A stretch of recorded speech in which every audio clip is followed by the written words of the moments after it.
कस्तो छ हेर्नु होला अनि कमेन्ट गर्नु होला ठगिया छ कि छैन राम्रो छ कि छैन अनि यसको चाहिँ प्राइस पनि तपाईहरुले गेस गर्न सक्नुहुन्छ त्यो गेस गरेर यो प्राइस लेख्न सक्नुहुन्छ यति पर्यो होला भनेर आफ्नो अनुमान लाउन सक्नुहुन्छ यो हो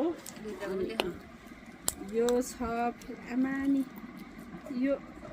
हैन हिरा पो छ क्या हो त्यो लासम्म नहुने र के घडी छ कि छैन होला न कुरो भएन नि त यो घडी चाहिँ हो है कस्तो छ यसरी निकाल्ने चाहिँ गर्न अब कमेन्ट गर्नुस् 25-30 हजार पर्यो होला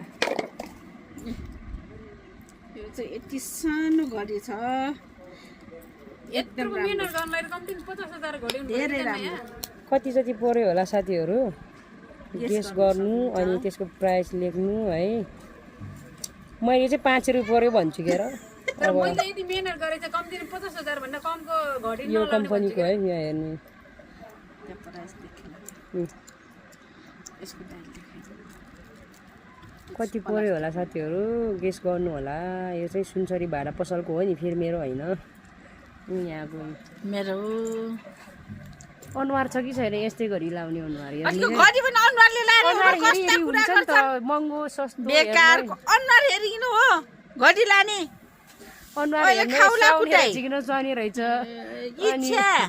इच्छा शक्ति घडी लाउने कपडा लाउने देख्नु भयो साथीहरु यत्रो ठुलो कुरा गीत गाउने सुनसरी भाडा पसलको खै छोरा यहाँ मेरोमा यसो घडी लगाउनु न खोलेर त्यही त खै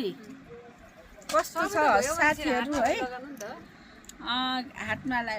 पुस गरिदिउ अनि पछि लास्टमा ल यो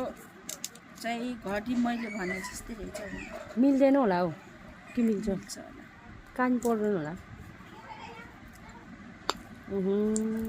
बेरो औँठी पनि दुरी र साथीहरु हेर्न सक्नुहुन्छ है यो पनि कति पर्यो बेरो औँठी पनि यो यसको पनि प्राइस लेख्नु होला हैन लेख्न सक्नुहुन्छ तपाईहरुले पञ्चराटु हेर्दा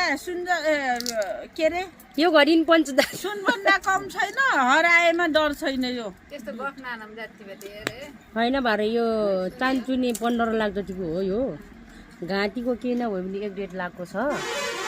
कानमा सरक्कै लगभग 2 ताको गरेर बेजेट गर्दिन्छ यिनीहरुको सबै भन्दा कस्तो बेजेर हो र भागुलाई त भागु भन्नु पर्यो र सबैभन्दा यो ब्याग कति पर्यो होला साथीहरु गेस गर्नु साच्चै यो ब्याग कति पर्यो होला सबैको लेख्नु ल प्राइस चाहिँ अनि यो जुत्ता कति पर्यो होला भन्नु होला है साथीहरु